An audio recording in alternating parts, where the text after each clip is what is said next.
Hey everybody, this is Chris Thompson, and welcome to session number 26 of Brain Software with Dr. Mike Mandel. He's got a resting heart rate of 54 beats per minute, does 1,000 squats per week, and eats sauerkraut every day. Welcome back, Mike. Yes, Chris, every single day, sauerkraut getting the intestinal flora exactly where it should be. And we are broadcasting, as usual, steps from the beautiful campus of the University of Toronto, downtown Toronto, the most multicultural city in the world, and the very epicenter of the solar plexus of global hypnosis, where all hypnosis is judged and found to be wanting except our own. Go ahead, Chris. That's right. So, how is everything going on the 4-hour body slow-carb diet? Well, I'm back on it. As you remember, Chris, I was on it last year, and I found it to be phenomenal, having lost about 27 pounds. And my wife said, this is insane. I have a 58-year-old husband with a body of a 35-year-old man, which, of course, was true. And I'm well on my way back and doing Matt Fury's combat conditioning 5 days a week. I'm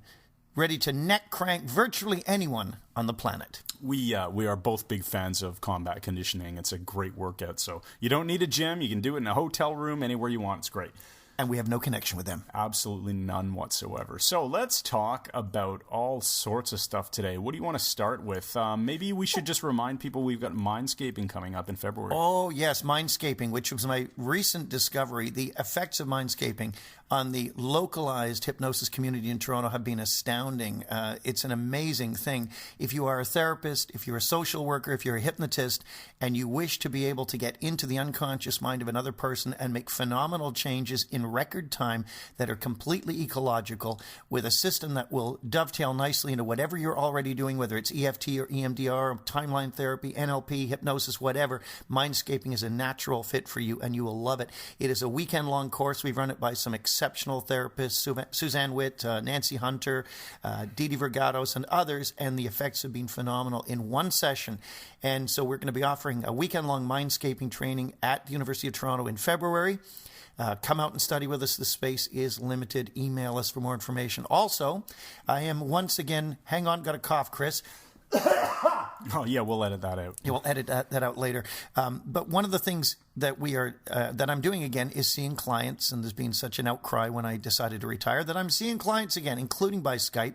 If you want an appointment with me by Skype to work on your issues and get you moving, and especially if you want generative change, meaning you want to do better at things, you want to hit the mark more often, you want to be better at sports, whatever it is you're doing, I can help you get better at it. And I do Skype appointments. We do MINDSCAPING on Skype as well. Now, back to you. So, yes, I want to start by mentioning that next time we record a podcast, we're going to bring in a guest, Hugh Comerford, who is Canada's best. Foremost NLP trainer, without a doubt. Without a doubt. And I am an NLP trainer, so I'm saying it with some degree of authority here.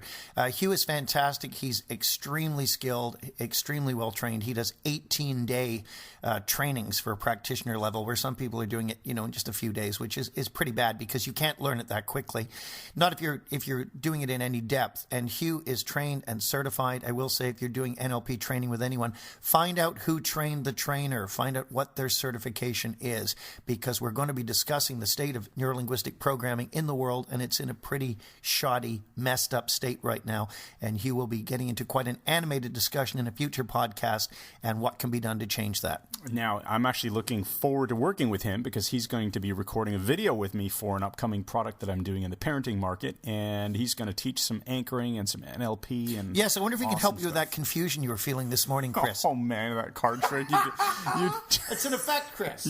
Card trick. Yeah, it's not a card trick. It's a card effect.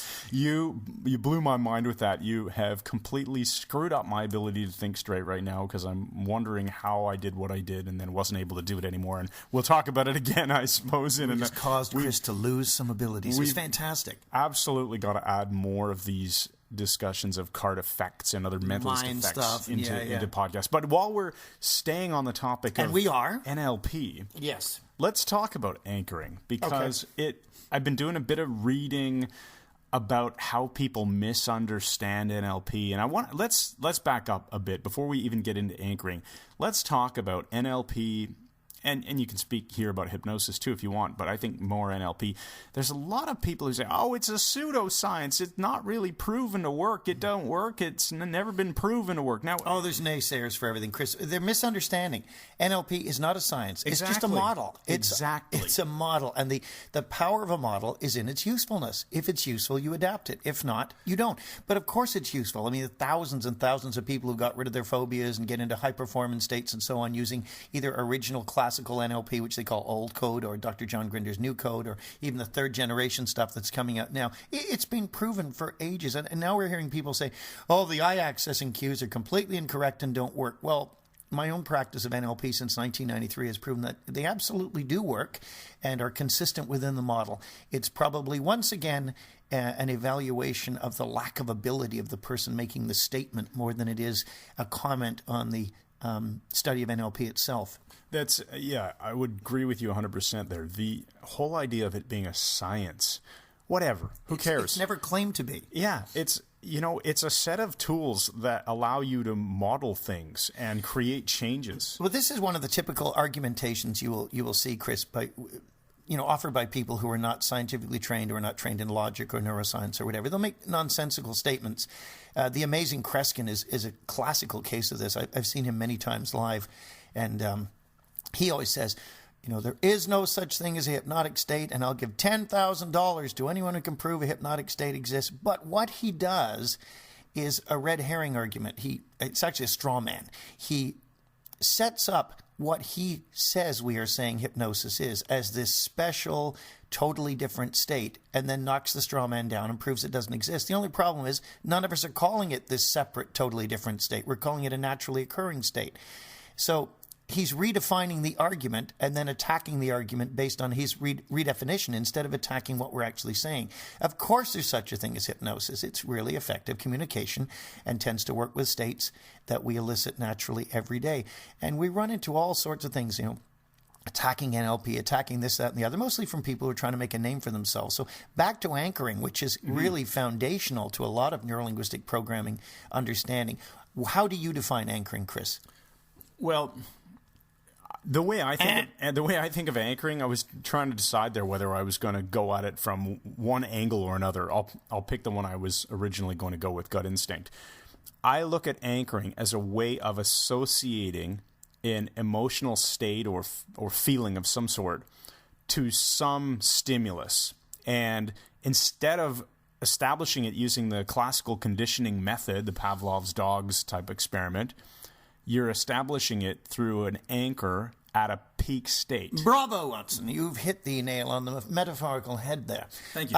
The interesting thing, you're very, very close to being flawless on that. Anchoring is simply attaching a stimulus, which can be anything, can be a sound, it can be a thought, it can be a picture, anything at all, a touch, to a specific state. So the stimulus fires the state. And you are correct that it does not map across exactly to classical conditioning, which goes back to B.F. Skinner, really, instead of Pavlov, where Skinner's classical conditioning required a lot of repetition. Well, anchoring only has to be done once to set an anchor, and you are correct as well that it must be done peak state.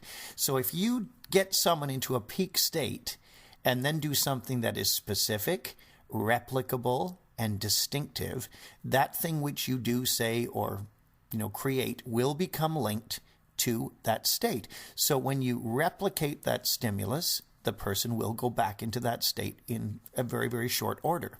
Blue sky confusion. Oh, yes. I'm wondering, I'm speaking about the card effect Mike just did on me before we record this Confusion. podcast. And I'm pretty sure you anchored something to the word confusion and the state of confusion, and you fired it off and screwed me up. Yes, Watson absolutely did, and spotted. But I have no idea how. I have no idea how you did it. I just know that that's what you did. And that's what you can expect, Watson, when you see me work. You'll never understand how it's done. That's why Mike is the master. Thanks, man. Well, the only difference between me and most other people doing hypnosis is, maybe 100,000 people hypnotized and 40 years of practice. Yeah. I mean, I've just been further down the road. There's some great hypnotists out there who understand everything I'm saying about anchoring and use this flawlessly. It's just we've seen some bad anchoring as well, where, give the example you said, Chris, where it's not peak state. Well, this is why I wanted to bring it up. So I was reading on some blog somewhere, it was one of these posts supposedly debunking NLP about it being a bunch of crap that doesn't work. Oh, I wish I'd read it, then I can give up all this. Oh, yeah, exactly. And anyway, the guy's telling a story about, after some NLP practice session, the guy who missed the practice session was catching up, saying, well, what did you guys do? Oh, we did anchoring. Oh, let me show you how it works. And he started off by saying, like, oh, so tell me, what did you do last night when you were out at that party? Oh, well, I talked with so-and-so. Did you have a good time? Yeah, I had a good time. And then he touches him on the elbow to so-called anchor that feeling of a good time, which is nothing. It's nonsensical. It's not a peak state. No, it's not a peak state. He hasn't elicited the state at all. You've got to build a state and then set the anchoring. You have to put them in the peak state, which is going to put in a four-tuple. What did you see? Mm-hmm. What did you hear? What did you feel? And what is your internal dialogue? If you add that as well, actually, though, with just even visual, auditory, and kinesthetic predicates, you'll be able to get to it very quickly. So let's say someone, yes, I had a great time last night. Go back into that experience. Take a deep breath. Relax. How did you feel exactly? Go back how you felt. What did you see at that moment? What was it you were hearing when you knew you were having a good time? The person hears everybody laughing, whatever.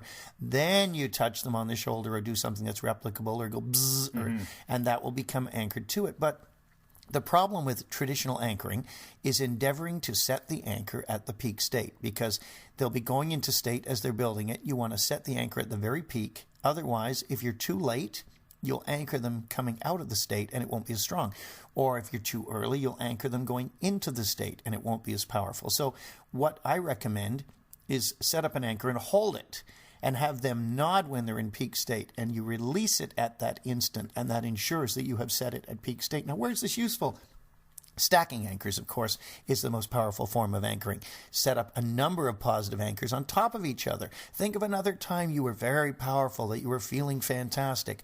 You were on top of the world. Breathe like you breathe. What was going through your mind? And have the person, maybe touch their left temple with the pad of their finger, and when they're in peak state and know it exactly, have them release that anchor, and then have them go into another really powerful state while they're touching that anchor and release it at the peak state. Stack a whole bunch of them on top of each other. So when you want to get in that state, you only have to touch your temple the same way, and you fire the state immediately. Now, stacking anchors will enable us to collapse anchors, which means you can put negative anchors somewhere else, like on a different part of the body or on your other temple. And you always want the stronger anchors to be the positive ones by a long shot, so they overwhelm the negative ones. Then one simply has to fire the negative anchor, and while holding it, fire the positive anchor, gradually release the negative anchor, so the positive one is the one ended with, and all that nasty little ultra-dursative, hideous anchored state will just dissipate like smoke over Mount Kilimanjaro just before they said, oh, look at the smoke dissipating. Metaphorically, you can think of this as short-circuiting the unwanted emotional state. Or at least reducing the electrical charge of it, like draining a battery. Yeah, I like that, draining a battery. Well, that's funny, because I like the short-circuiting one. Yeah, all right. Wonderful. Or as they say in Japan, what the hell does that mean? I'm not telling you if you don't speak Japanese. I don't, unfortunately. Okay, I actually think that we should suggest listeners use what you just told them as a bit of a homework assignment. Find something that you want to develop, a peak state that you want to develop, and set as an anchor. High-performance state, whatever. And then bring in John Grinder's amazing new code technology, too, where you breathe the way you breathe in a powerful state. Because the Grinder model basically has these 4 levels. Your performance in anything you do, playing chess, running, argumentation, painting a beautiful portrait, whatever it is, your performance will be based on your state, which is the sum total of all your biological processes and what you're thinking internally and your internal dialogue and all of these things. And your state will be predicated on your physiology, how you are standing, how you are moving, how you are sitting, all of those things. So if you change your physiology, if you stand taller and more powerfully, it will change your state, which will then increase your performance. And at the very top of the level, the hierarchy, is your breathing. And John Grinder is correct. You shift your breathing into a more powerful, deeper, slower breathing, whichever one works for you. And it won't be, panting out of breath. It'll be something sensible. And by shifting the breathing, you'll automatically shift the physiology and you'll change your state. And then you will be able to change your performance by improving it. That's how new code NLP works. Old code goes into the past, finds a resource that you once had, dredges it out with all this garbage attached to the dipper that you're dipping in there, including the context and whatever else is going on, and then puts it into a future or present context. And supposedly you have the resource, but you have the junk attached to it too. Whereas new code NLP, the Grinder model, which I prefer, creates a peak performance state and then puts it in the context you need it, and it's an uncontaminated state. So the instructions would be determine what state you want to anchor. Build that state by breathing the way that you would build if you were moving in it. In a powerful way, standing powerfully. Just pretend that you're in that state, and then pretend you're not pretending anymore. That's right. Whoa, that was cool, man. We did that totally in unison. We never rehearsed it or anything. Oh, that was now, awesome. If we tried to do it again, now it wouldn't work. Screw it up. Yeah, we just edit it out anyway. We just edit everything out. So, yeah, that's it. So find out for yourself what state you want to create. Pretend you're in that state. Breathe the way you are in that state. Pretend you're not pretending anymore. That's and you can even put the problem state or the context. Say you've got to do some public speaking. You can put that on a spot on the floor, like a mark on one of the tiles in your kitchen. Or when I used to work with clients doing a lot of physical motion at a martial arts school, we used to put a hula hoop on the ground, like a round hoop. And I'd have the person stand in it and put themselves in the context where they don't have the resource, like that public speaking thing they have to do, and feel all the negative resources and all the bad stuff. And I mean negative resources specifically when I'm saying that, stuff that depletes your energy instead of strengthening it, a sort of an anti-resource. You feel all the bad stuff, have them suddenly, after they got that state peak, step abruptly out of the hula hoop or the mark on the floor. I like them to step backwards, right out of it, and leave all those feelings and nasty stuff in that spot behind. Just pretend to do it. Then walk up and down, which John Grinder calls walking with grace and power, changing your walk, feeling more powerful, breathing right, building all his resource states, and then walk through that hula hoop spot, blasting out everything you saw, everything you heard when you were standing there, everything you felt, and bringing all the resources in. Then when you go back and stand in it, all of a sudden the resources are there, and then you just simply have to pre-frame how it's going to hit. So you're going to just script the future. You're going to future pace it so that you imagine yourself then going to pick up that microphone to speak to that group or whatever, and having the state fire at that moment. And it will. So that would be spatial anchoring. No, it isn't actually, Chris. It's just you're taking the negative anchor, you're putting it geographically, but you're only putting it there specifically to walk through it and blast it out once you're in a power state. Gotcha. Spatial anchoring would be if I was speaking to someone and they had a lot of arguments against what I was saying, and I would hold my hands in front and say, okay, if we're in negotiation, whatever, let's just put that aside for a moment, and I move it to the side. Right, okay, yeah. Yeah, as though it's a shoebox or something. I'm moving on, and if they keep coming back, I say, okay, let's leave that over here. We'll come back to that later, and they will tend to leave it there. Very often they forget to come back to the point. Well, there you go. I've been using the term spatial anchoring in times when it's not appropriate, because I understood what you just said about we'll put that over there, and I've used the term spatial anchoring there before. But I always thought these new code exercises were a form of spatial anchoring as well. Actually, it's building high performance states and putting it's context anchoring, right? The context fires it. That's a better way to put it. I like it. Yeah, but anchoring is happening all the time. Stimuli are being attached to various states, and they're triggering all the time. Like right now, as we're recording this, Christmas is getting near. We're the 28th of November, and my wife right now is putting up the Christmas tree. And it's your favorite time of year. It's my favorite time of year, and I see that the Christmas tree is up here, and it starts to fire all these states that we call Christmas. I think since we did the last podcast, Chris, I had a speaking engagement for the Ontario Provincial Police up in Orillia, where their main depot is, and they were good enough to send a police cruiser for me, which is an hour and 20 minutes each way. And after my speaking engagement, it was so cool because I come outside and there's an OPP cruiser with a provincial cop saying, I'm your ride and I'm taking you back. And sure, so we go flying down Highway 400 at 140 kilometers an hour in the passing lane, and people are dogging it in the passing lane. And the instant they see the car closing on them, they're irritated. And then they realize it's a police car, and the anchor fires, the police. And you see them frantically trying to get out of the way. And I get to sit in the passenger seat and stare sternly at them as we pass. It was awesome. I know. I love the idea that if anyone ever challenges that, anchors don't exist, just ask them about the last time that a police car drove up behind them and how did they feel. Oh, absolutely. The flashing red light behind you. Did they consciously go through a process of saying, oh, there's a flashing red light? Oh, I wonder if they're onto that murder I just committed. Dexter? Oh, yeah, we'll edit that one out. There is absolutely no doubt that this stuff is real. You just have to use it. That's right. Utilize it. And, well, that's that then. What's the next point? I want you mentioned arguments, building peak states. I think you mentioned the words. Yeah, let's talk about that because there's some really interesting stuff that you and I have talked about before, and I think we should share. Well, let me mention something here. This is one right away. Chris and I are often discussing things like the lack of logic and cause and effect thinking with people. You say no one can say anything causes anything. We largely, well, not we, but the ubiquitous they have adopted what is essentially a postmodern mindset that every opinion is of equal value, nothing means anything. In fact, postmodernists write entire books about how books don't mean anything, but they surely expect you to think their books have some meaning. I mean, the whole thing is self-stultifying very, very quickly.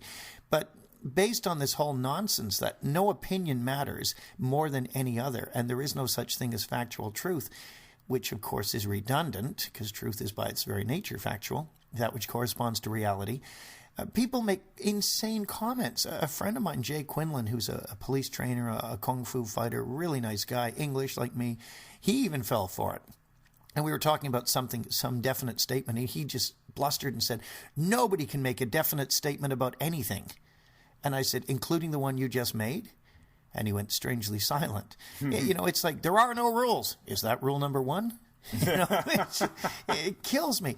Nothing is true, including the statement you just made. I mean, it's just insane, the sort of things people come up with. Well, my wife just ran into one recently where some family members said to her, you can't say anything is better than anything else.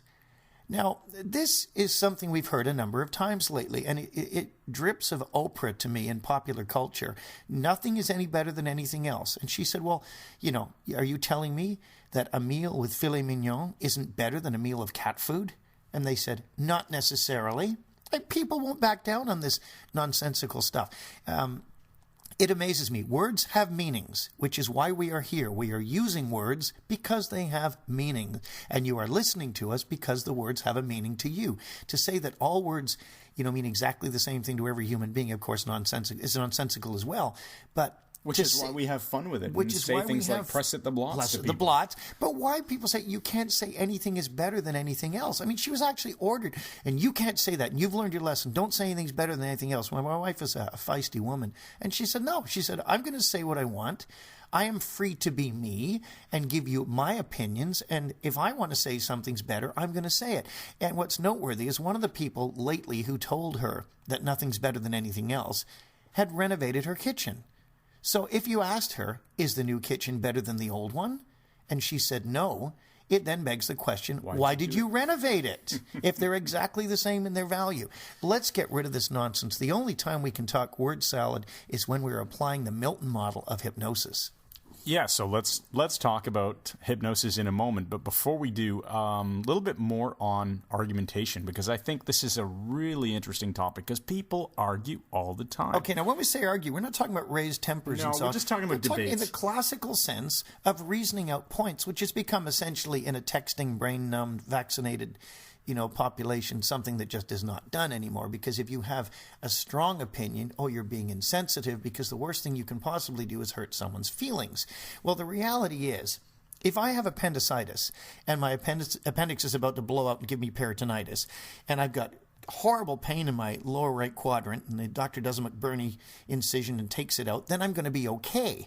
But if he doesn't, and I go into a broad-minded doctor who doesn't believe anything's true, and he says, well, some people like aspirin for this, some people like to take a vacation, no treatment is any better than any other, just go home and presume that fever is the glow of health, I'll be dead. No, I want a narrow-minded surgeon who's going to get the appendix out, get me on the operating table, and remove it as fast as possible. There are times to be opinionated. Yes, there certainly are. And there's times that the opinion corresponds to truth. If I'm flying to New Orleans, I want a pilot who's going to be narrow-minded and follow protocol to get me there. Not one who's going to say we should go via Reykjavik, Iceland, with the plane upside down, because that's just the way he prefers to do it. No, some ways of flying are better than other ways, which leads us to, do you ever notice, Chris, with argumentation, you're talking to someone, some people fall back on what I call the all I know argument. When they start losing, well, all I know is, my brother had pneumonia, and, and they'll use that as the attempt to shut down the argument. And obviously, if that's all they know, they're in serious trouble. Now, what do you use there? The yes and technique? No, I say if that's all you know, you're in trouble. Then you're leaving a lot of information out of the equation, because there's some contradictory stuff here.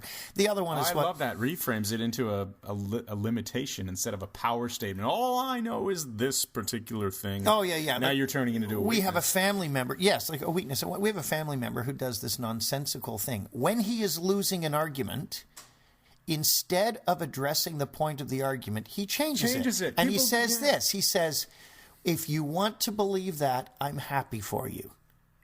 To which I immediately say, your relative happiness or lack thereof is nothing whatever to do with the truth we're discussing here. Let's dispense with that and get back to the point. Yeah. It's his attempt to change the subject. The other one is what a friend of mine who's since deceased called the anointing of tears. It's in an argument that gets quite heated. Sometimes the person starts crying, and the implication is the first person who cries is right, and then everybody else shuts up because you're hurting their feelings. Yeah. But I like what you said, because I notice this all the time, that when someone is making a weak argument and you just challenge them on it with science or other fact-based information, and they change the argument. Yeah. That's no longer the argument. Now, I notice that when people change the argument, when you catch them changing the argument, you've got to seize that moment and realize that by staying true to the original argument, you maintain more power in the discussion. Oh, yes, of course. You have to maintain, and sometimes some people are so adroit at spinning out from the center of a discussion point, it's like their brains are not even able to stay on track. And I actually diagram it. I'll sit with a pad and write down what we're talking about, because they start by talking about the Earth, and then they're on the Moon, and then Jupiter, and then the moons of Jupiter, and pretty soon we're on Alpha Centauri, but the topic is the Earth, metaphorically speaking. You got to bring people back on topic. There's nothing wrong with having opinions. There's nothing wrong with spirited discussion. This goes back to the classics. This is what the Greeks and the Romans did, because it's important to be able to think rationally. And, people can say, we create our own realities. It doesn't matter what we believe. Well, step off the CN Tower, and whether you believe it or not, gravity will kill you. Well, not the gravity so much as the sudden stop at the bottom. If you walk across Highway 401 in Toronto, which is the busiest stretch of highway in North America, where it crosses the Greater Toronto Area, I think it's 16 lanes wide. You cross that without looking, chances are very, very good you will be hit by a car, no matter how much you want to believe they aren't there in your reality. One relative said to me, and I hate to pick on my relatives, but they are so deserving in this case. One relative said to me something about, he creates his own reality and everything is subject to his thoughts. And he's got gout, recurrent gout, which is extremely painful. Mm-hmm. Probably a close second to a kick in the testicles. But can we edit that out? Yeah, sure. Okay, why not? We better get that one out of there. But he gets gout. And I said, well, if you create your own reality, why are you creating reality where you always have gout? And he said, well, it doesn't work that way. I said, then why don't you create a reality where it does work that way? It tends to shut it down. Now, all of this to say, hypnosis is the opposite. We are moving away from the concrete, away from the provable, away from logical, sequential argumentation into verbal fluff. And that's how the Milton model works as you listen and begin to focus on that sensation that you are aware of in some part of your being, and attend to the fact that all of the things that we have discussed up to this point will resonate with you only to the degree that your personal history and past experience gives you the schema or the wealth of information to attach the sort of meaning to it that you can then apply. At that point, you can then revisit the state that you went back to before we began all this, and notice the changes that have happened in understanding and the depth and the wealth of discovery that awaits you as you come back to now. Wide awake now. That's right. So I love that little segue into discussion of hypnosis, because it makes so much sense that when you get away from the specificity we'll edit that out. Yeah, of an argument, yeah, you get into the general vague language that is just verbal, general is verbal not the fluff. right. Yeah. Word verbal salad. Fluff. But even the word salad of Ericksonian hypnosis, there's a structure to it. Of course there is. I mean, there's a structure to that as well. It's just a different structure. Come and learn the structure. Yeah, come and learn with us. MikeMandelHypnosis.com/class. Well, Chris, we've gotten through quite a bit of stuff here, but what else did you want to touch on? There's a couple of questions that I did want to ask that have come in via email. Oh, our email bag. Yes. Okay. Actually, 2 from Ohio. So All let's right. see. The 2 from Ohio, let's see if we can get through them quickly. First one is from Richard.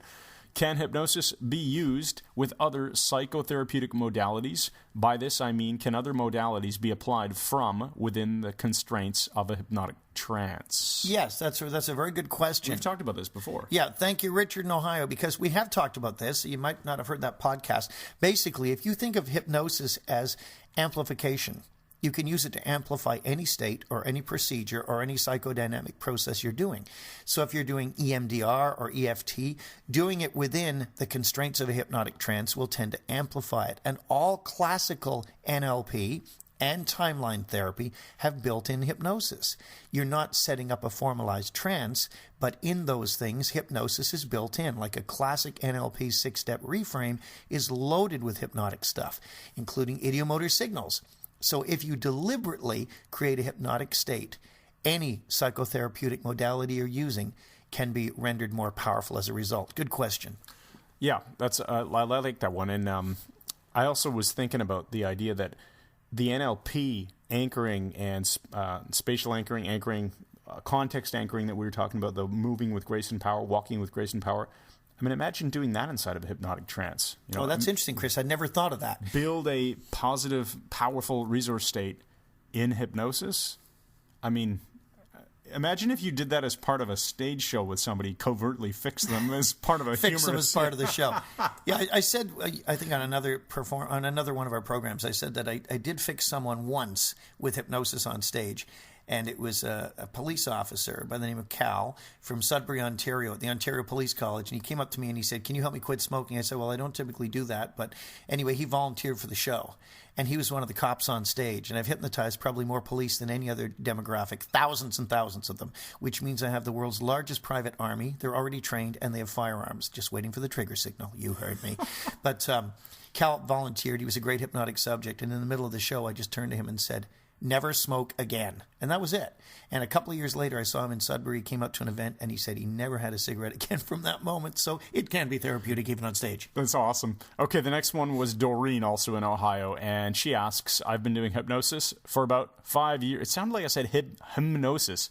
We'll edit that out. I've been doing hypnosis for about 5 years, and although I'm pretty effective, I still can't tell if it's a state or a process. Any insights? Oh, yes. Well, this is the eternal argument. Is hypnosis something you are in? Is it a state? Or is it something you are doing, a process? And the answer, Doreen, is yes. As long as you maintain the process, the client, subject, whatever, will be in that state. And if they are still in that state, it is because you are maintaining the process. Don't worry too much about this. Just enjoy creating trance. All right, thanks for those answers to those 2 questions, Mike. Do you have a closing metaphor for us? I think it's about that time. Yes, I do, actually, Chris. This goes back to my early childhood. We came to Canada in 1957.